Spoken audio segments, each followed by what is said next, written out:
लेकिन अभी जो साथियों ने बताया,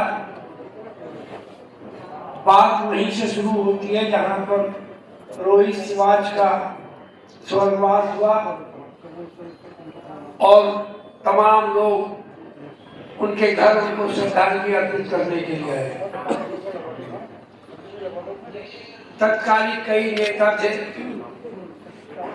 एक अभी हैं तो नहीं रहे। किसी ने कहा कि मैं नगर निगम से सड़क बनवा दूंगा, किसी ने कहा हम सड़क भी बनवाएंगे और गेट भी बनवा देंगे। लेकिन बात आई गई हो गई, उन्होंने वादा किया और पूरा नहीं कर पाए।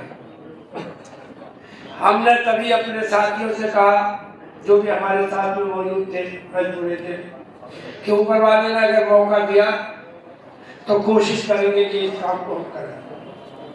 ऊपर वाले ने मौका दे दिया। आप सब लोग यहाँ पर बैठे हो, आपकी सबकी मोहब्बत, आपके सबके सहयोग में, आपके आशीर्वाद में उत्तर प्रदेश की विधानसभा में मुझे भेजा और ये मौका दे दिया कि मैं उस वादे को अब पूरा करूं, जिसको आज हमने चौधरी साहब से, चौधरी नंदपाल सिंह जी से, जिसका शिलान्यास कराया। ये भी बात आई सामने कि किससे इसको ईंट रखवाई जाए, किसको हम और सुभाष भाई थे और श्रवण जी से कई लोग थे। विचार किया, ये बात सामने आई कि चौधरी साहब के साथ में जो लोग रहे हों उनमें से किसी से रिक्वेस्ट करी जाए कि वो इसका शिलान्यास करें। मेरी जानकारी थी कि आदरणीय वकील साहब ने चौधरी साहब के कई बार पर्चे भरे उनके आरक्षण में। हम सबके मशवरे से मैंने वकील साहब से रिक्वेस्ट करी और मैं उनका आभारी हूँ कि उन्होंने हमें आज का ये अवसर प्रदान किया कि यहाँ पर आए, चौधरी साहब के गेट का शिलान्यास किया। मैं ये भी रिक्वेस्ट करूँगा कि कोशिश करें कि जो लोग इसमें शामिल रहे हैं उन सब लोगों के भी, और जिसकी वजह से ये गेट बना है उसका भी इस गेट पर नाम होना चाहिए। जब आप बनवाएं तो उसको इतना अच्छा करके बनवाएं कि सब लोगों के, आयोजकों के भी और रोहित का भी, स्वर्गीय रोहित का भी, और जिनके नाम से गेट है उन सब के नाम स्पष्ट हो जाए। मैं आप सब लोगों का शुक्रिया अदा करता हूँ। और बात व्यक्तिगत है लेकिन बात तो है और बात तो हिसाब से जुड़ी हुई है।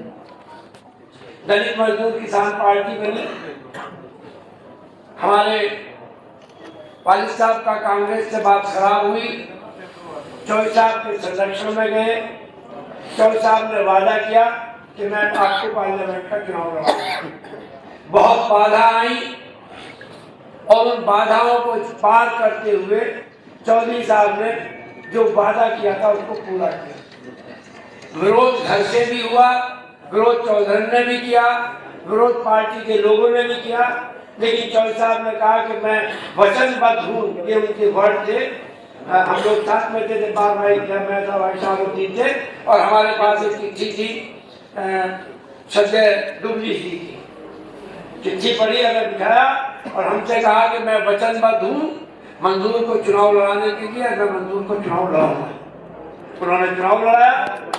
आज भी ऊपर वाले के हाथ में है। बाधा बहुत थी, सारी बाधाओं को पार करते हुए नहीं, मैं वचनबद्ध हूँ और निश्चित रूप से चुनाव लड़ाऊंगा, और उन्होंने चुनाव लड़ा। अगला चुनाव आया।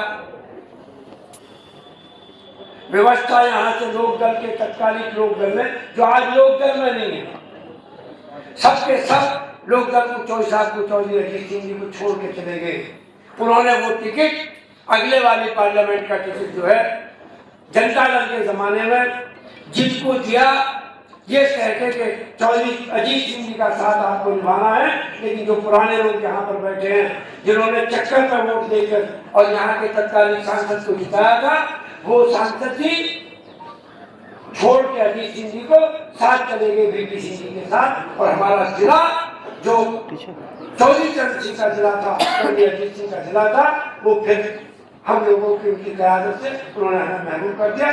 जो उस जमाने के लोग हैं वो सब अच्छी तरह इसको जानते हैं, किसी से छुपी हुई नहीं है, चाहे मास्टर जी हो, चाहे आदरणीय वकील साहब हो या दूसरे साहब। यूं ही नहीं पश्चिमी उत्तर प्रदेश में लोकदल को खत्म किया गया या किसानों की पार्टी को यूं ही नहीं खत्म किया गया। जो लोग चौधरी साहब के साथ में थे, जो लोग चौधरी अजीत सिंह जी के साथ में थे, एक एक करके तमाम लोगों को भगाया गया और आखिर में वो खुद भाग गए। आज जब जरूरत है चौधरी अजीत सिंह जी की या चौधरी चरण सिंह जी की पार्टी को मजबूत करने का, आज के दौर में सरकारी साधनों को लेने के लिए, सरकार से फायदे लेने के लिए वो तमाम लोग आज चौधरी जयंत जी का साथ छोड़कर दूसरी पार्टियों का साथ। मैं ये तो नहीं कह सकता कि मैं चौधरी साहब के सिद्धांतों पर चलता हूँ, लेकिन मैं ये जरूर यकीन दिलाना चाहता हूँ आप लोगों को कि मैं उनके सिद्धांतों पर चलने की कोशिश करता हूँ और यकीन दिलाता हूँ कि ऐसा कोई काम नहीं करने का इस समाज में जो इस महान आत्मा को मेरी तरफ से कोई कष्ट हो या उन लोगों को कोई कष्ट हो जिन्होंने आज गेट का निर्माण कराकर चौधरी साहब को जो श्रद्धांजलि आज के दिन उनके जन्मदिन पर दी है।